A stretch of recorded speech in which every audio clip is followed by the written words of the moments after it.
We have three huge fights this weekend. We got Taylor versus Chantelle Cameron running it back for the second time. And then we have Jose Benavidez Jr. versus Jermall Charlo. And then our main event of the evening is going to be David Benavidez versus Demetrius Andrade. We have a huge weekend of boxing. I'll do a full breakdown and predictions of these fights. Let's get right into it. Hey guys, welcome to the False Nine podcast here with episode 180. This is your host, Alvaro. Hey guys, welcome to another show. Today we are not doing no UFC talk. It's all boxing. So, but the boxing fights that we have this weekend are going to be crazy. During the day, we're going to have Taylor versus Chantelle Cameron for the second time this year. If you haven't seen the first one, just go watch the highlights. It was fucking crazy at the pace that they were fighting at. And then, we have the David Benavidez versus Demetrius Andrade fight, and then I believe the co-main is going to be the brother Jose Benavidez versus Jermall Charlo, which is going to be a banger. I'm going to talk about the fights, do full breakdown, do some predictions. Let's get right into it. I hope you guys enjoy. First fight on the list, our main event, David Benavidez versus Demetrius Andrade. Big fight, right? First thoughts off the bat when this fight got made. I was like, dang, we don't get the Canelo, we weren't going to see Canelo versus David this year, but I don't want to say I was disappointed, but I just thought maybe it could happen. So when that fight got announced, I was like, oh, okay, just not yet. Now, I don't know how Demetrius fights. I'm not familiar with his fighting. I haven't seen him fight. I did watch his fights now because I'm going to talk about him. And for David, I just started watching or following him this year when he fought Caleb Plant. I thought he was going to lose to Caleb Plant. So fairly new to, watching these guys. And also, too, I'm just, really getting started to really understand these fighters in boxing. So that was my first thoughts. And I told myself, I was like, David needs to make a statement. He's chasing that Canelo fight and respectfully, he's chasing it because he believes and he has shown that he's capable of fighting with Canelo. He has shown that. I wasn't a fan of David. I was like, there's just no chance. He has with Canelo, there's just no chance. And I still think Canelo can get the best of David without question. But it would just be a mega fight. It would just be good. The style that David has and how he counters is beautiful, and you got the power punches. And we all know what Canelo can do. So I think, stylistically, it would just be a dope fight. So, and that was just kind of my thoughts on David. But, coming into this fight, he hasn't talked about Canelo at all for a while now. I'm sure there's some interviews where he mentioned his name, but not like before. It seems like he was really asking for that fight, especially after the Caleb Plant fight. But even then, he didn't really directly call out Canelo. So, yeah. So that's David a little bit. I think he's trying to get that fight, and I think he deserves it. And if he can make a statement against Demetrius, I think there's just no question who Canelo should fight in May next year. So, David had that fight with Caleb Plant. I believe that was his first pay-per-view, if I'm not mistaken. So it was a big fight for him. And I was just impressed, I thought Caleb Plant was going to turn it up eventually. And I thought Caleb Plant was a good fighter. Or he is a good fighter, but I thought he had a little bit more in him. But, when you when you rewatch the fight and, just keep looking at David and how he fights, David was just the better guy, and he is the better guy, and he just fucked up Caleb Plant. And it was pretty cool to see, skill wise, what he can do. So it was a pretty good fight. And I was like, damn, David's the real deal. As soon as that fight was over, I was like, that's the real deal. Still feel like, right after I remember, I was like, there's just no shot with Canelo, but I want to see the fight. So this fight, you're fighting Demetrius, who I believe is 32 or 34-0. And I was watching his fights, and very aggressive, very goofy or funky, style, you could say. the way he fights. The first word I thought about when I was watching the fight was just "wow, boy." And the reason why I say that is just like, he's just throwing different things in different ways and different angles, and he's constantly, pressuring you. So that was my first reaction when I watched Demetrius highlights and his fights. So to talk, I guess, about how this fight's going to go, I see, or let me backtrack real quick. So for David, this fight, he wants to make a statement, right? He wants to let us know there's just no doubt that I'm next to fight Canelo. He wants to put Canelo in the position where he's forcing Canelo to take the fight. Just what happened with Triple G, all that shit. And now David's trying to do the same thing. I was like, hey, bro, like, I've been calling you out. I'm knocking all these people out. I'm calling you out, and you're not giving me the fight. And, and at one point, Canelo, the fans, including myself, I'm like, bro, at one point, Canelo, you're going to have to give in, and it's going to have to be next year, whether it's in May or in September or August, whenever he fights, but you gotta make that fight happen. So yeah. And for Demetrius, he believes, that, this is, like I said, 32 or 34 fights, undefeated. He believes he should be getting more credit, more recognition, you could say. So he wants to show, the people that are going to be watching, like myself, like that, hey, I'm pretty good too. He wants to let us know that he can box and he can fight. So the fight itself, right? Let's talk about the fight itself. Now, I see this fight going, like 10 rounds. And I'll give my predictions. But I don't see this fight going all 12 rounds. I find it hard, right? And I'll get into it why. Demetrius, I think he's going to be pressuring David right off the gate. No question. It's right off the gate, just taking it to David. Now, usually boxing fights start off pretty steady, pretty chill. But I think, if Demetrius wants to have a chance in this fight, and I say that respectfully, he's going to have to take it to him right off the gate and make David Benavidez make choices like this. Like within 30 seconds, and the longer the fight goes and David Benavidez is composed, it's going to favor David Benavidez. But if Demetrius, off the gate can throw off David like right away and make David make mistakes and force David into kind of adapting into the fight, whatever Demetrius wants to make the fight, however, then I think that's where Demetrius could win the fight. I don't think he'll knock out David Benavidez. It is possible, but I don't think so.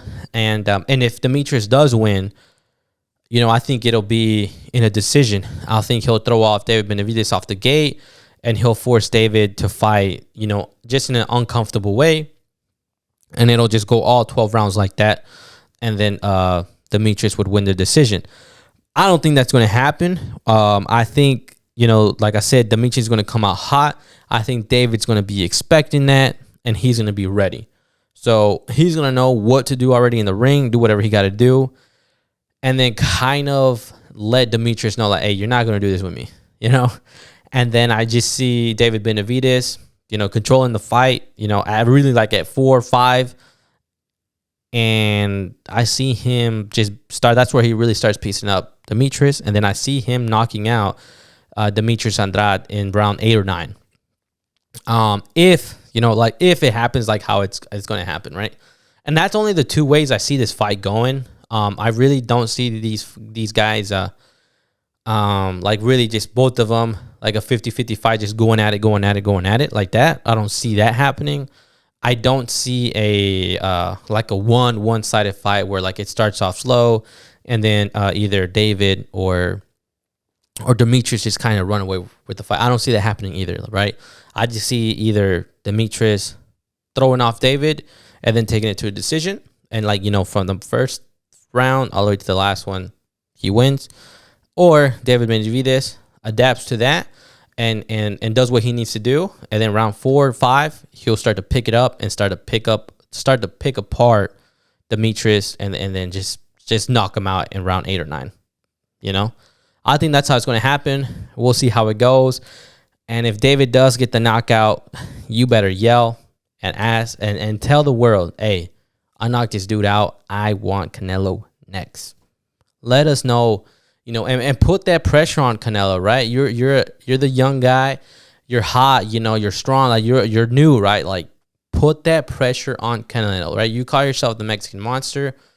Canelo hasn't been challenged like that since Gennady, and then before that it was Mayweather, right? So being this new guy coming up, put that pressure on the veteran. I want to see that. So, and if Demetrius wins, well, then he needs to be in the conversation of potentially fighting a big name, like not necessarily like Canelo, but I can see that fight happening too. But yeah, that's how I think that fight's gonna go. It's gonna be a war without question. It's gonna be so good, and I'm really excited to see it. And then the undercard, the only one I'm going to talk about is going to be Jose Benavidez versus Jermall Charlo. And I want to let you guys know right away, I'm not a fan of the Charlo brothers at all. I just can't stand them. I don't know them personally, but, you know, just from what I see on social media and then interviews, YouTube, shit like that, right? I just don't like how they carry themselves. I feel like they think that, you know, they're like the shit and all this and like blah blah, and their boxing is not there, right? All the way, the way you walk or the way you speak, you know, you talk a big game, you walk like you have a big game, but when you get in the ring, I personally just haven't been impressed. So yeah, just want to let you guys know because I'm going to be slightly biased. And for Jose, you know, I was doing some research on him, and his story is pretty interesting. You know, he's been boxing for a while now. Had a few fights, fought, you know, Terrence Crawford in, I believe, 16 or 18, fought Danny Garcia. And those are the names that I just personally know. You know, I don't really know all the other guys like that. But, you know, has fought all those guys, lost against both of them, right? Against Danny and Terrence Crawford, got knocked out by Terrence Crawford. But his story is interesting, man. I believe, like I said, it's either in 2016. I want to say the interview or the report or the article says that, you know, he was out walking his dog out, and then some car just pulled up to him and just shot him in the leg. That's it. And from his understanding, he thought his boxing career was going to be over. You know, and then that he goes on and fights Terrence Crawford, Danny Garcia, and a few other names, right? So the dude, I mean, just hearing that, I'm like, damn, like that's pretty badass, right? Like you can't not like the guy. And then clearly we all know he was in Creed 3, and he was the one that fought. I forgot. I don't know the movie name that he used, but Jonathan Majors got his ass beat by that guy. So pretty interesting guy. Clearly has heart, and I will say that Jermall Charlo should win this fight. He's a stronger fighter. He looks like he's the better fighter in the ring. His movement, his counters, he's just, you know, he's nice. I'm not gonna lie, he's nice in the ring. You know, but I do think he could be, you know, I think what, if anything, could backfire to him would be, you know, being overly confident and underestimating Jose. I think that's the only place that he can kind of get, you know, caught, is by making those mistakes where you underestimate and you go into this fight maybe a little lazy or just didn't have a serious training camp, and Jose Benavidez gave it everything he got and he just outworked you. And I think that's the only way I see Jose winning this fight. You know, it would just be by outworking Jermall Charlo, because I think when we talk about skill and talent and movement, all those abilities, I just think Jermall, you know, is a superior fighter in all those ways, right? Or just all around. So, but it's gonna be a fun fight. It's gonna be exciting. I see Jose being the attacker, the guy pressuring, and I see Charlo baiting him, setting traps, countering, and then I think, and I hate saying this because, like I said, I'm not a fan of Charlo, but I think Charlo could get the stop. With that being said, on the other side, Jose Benavidez is fighting on the same card as his brother. He clearly has heart, and he's shown that to us. And depending how healthy he is, I mean, this could be maybe the best version of him. We don't know, right? So his fam's going to be there. Like everyone, like his people, like his friends, family, like they're all going to be there supporting him, right? And his brother's going to like, man, I got to show out. My brother fights next. Like he's going to have that family energy in him. And he's going to have that grit, that fire to beat Jermall. So, and I think if he wins, it'll be in a decision, and it'll just be outworking Jermall just throughout the whole fight. Just do more, throw more punches, move around more, everything just more from Jose is what we need to see if he wants to get the W on this one. So we'll see, though. It's going to be exciting. It's going to be fun, and just hope for a good fight. That's about it. All right, the last fight on the list, you could say, we have Katie Taylor versus Chantelle Cameron. And I am so upset that I never saw the first fight because I fucking saw it last night and I was blown away. And I think this fight can steal the show on Saturday, right? It's going to happen during the day, so make sure you watch it during the day, depending on your time zone. I believe it's the event starts 2 p.m. Eastern time. I think that's either 1 or 3 for me. But it's going to be a banger. And like I said, if you haven't seen the first one, watch the highlights or watch the fight. And it was crazy. The pace. Like when I watched the fight yesterday, I watched the highlights. This is what happened. I watched the highlights and it said first round, and they showed like 2 minutes, like almost the whole round. I was like, bro, this is 10 minutes of highlights. How are we watching almost the whole first round? And it was because these ladies were just throwing the whole time. And I'm like, bro, what the fuck is going on, And I was like, okay, like they're going to slow down. Clearly one of them didn't get the knockout right off the bat. That's why they did what they did. So they're going to kind of slow down and go to the regular game plan. And no, they did not do that. They kept that pace all 10 rounds. And I was like, oh my God. Oh my, and these are girls fighting, So I was just like, what the fuck? And I'm telling you, the pace, the pressure, like they just stood there and scrapped. And I was like, bro, that's badass to do that, So that was the first fight. We could say and we could think that the second fight is going to be the same way. We don't know. First fight happened in Ireland, Dublin, Ireland to be exact. That's where Katie Taylor's from, and so she was the runner-up. The challenger, you could say. And Cameron is the undisputed champion still. And so they made that fight happen, and everyone. And I've heard Katie Taylor's name. She defeated I don't know if it's Soriano or Solerano. I think it's Soriano. The lady that fights under Jake Paul's promotion. She beat her, and Soriano was a big deal. And Eddie Hearn was talking about how Katie Taylor's going to be the next big thing, or hyping her up, and everyone's hyping her up. And then this fight happened. She didn't get the dub, but we got it classic, and now they're running it back. And the fact, and I don't know how the contract was or whatever, right? I don't know all that information, but the fact that Chantelle Cameron, she's the champion, and she went through a brutal war with Katie Taylor, and she won, so she's still champion. And I'm pretty sure she didn't have to make that fight happen again. But she said, fuck it, let's make this. And maybe there was a rematch clause, so that's why they're doing it. Whatever, right? I don't know. I need to know. But the fact that they're doing it again, and we don't see that often where well, actually, we do with the Terrence Crawford fight. We do actually. Never mind. But it's still cool, because Terrence Crawford's going to do it. But that was really one-sided. But this one, it was really close, and Cameron's risking it again. She's like, "Fuck it, let's run it back again." And like I said, if it's part of the contract, cool, I get it. But still, the fact that they delivered that and then they're willing to do it again, you know. And if we do see the same type of fight where it's constant pressure since round one, I mean, hats off to these ladies, man, because that first fight was crazy. So, it's just pretty badass that they're doing that, you know. And obviously we can't see all boxing fights to be that way, but it would be nice if majority of the mega fights or the undisputed fights were that way.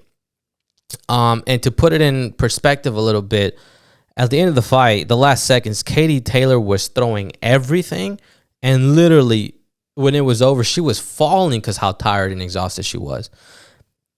And for me, Cameron obviously just landed the cleaner shots and just won the fight. And I don't know, man. I wish I can give this is the only fight I won't really give a good prediction. I just hope that we see somewhat of the same thing. And I know a lot of people want to see Katie Taylor be the champion. And as a bandwagon, me as a fan, I'm rooting for Katie. I would want her to win because of the performance that she had. She's a younger fighter. She's a challenger. So I would want her to come out with the victory. And, you know, she's going to have to clearly make some changes because she got caught with some bombs in that fight. And she just can't get caught with those because she's just going to lose the fight again. So as long as she makes those changes, I can see her winning the fight. But Chantelle Cameron, she is fast, like fast. And I'm telling you, I was just blown away by this fight. So if she can do the same thing, she don't need to change anything. She just got to go in there and win, right? So, and that's what makes this fight exciting, you know, because for one fighter, in my opinion, you know, Cameron or Chantelle Cameron, obviously she'll make some adjustments, but they probably won't be that much. And then for Katie Taylor, I think she's the one that had maybe a more different camp. Still, I think along the same way, but slightly different. And you know, you go in there a second time and we're going to see an improved version of both of them with the better game plan. I mean, you just expect a better fight, ideally. So hopefully that's what we get, and hopefully that's what we see. I'm very excited to see this fight, and it could potentially still steal the show on Saturday, right? So we'll just have to see, and we'll just see how that fight goes, really. But guys, that's the end of the show. I really hope you guys enjoyed it. Let me know your predictions of these fights and just how you think it's going to go. And let me know if I missed anything or mispronounced anything, because you guys always make sure that you guys correct me. I'll see you guys in the next one. Enjoy the weekend. I hope you guys get paid. Happy Thanksgiving. Peace and love.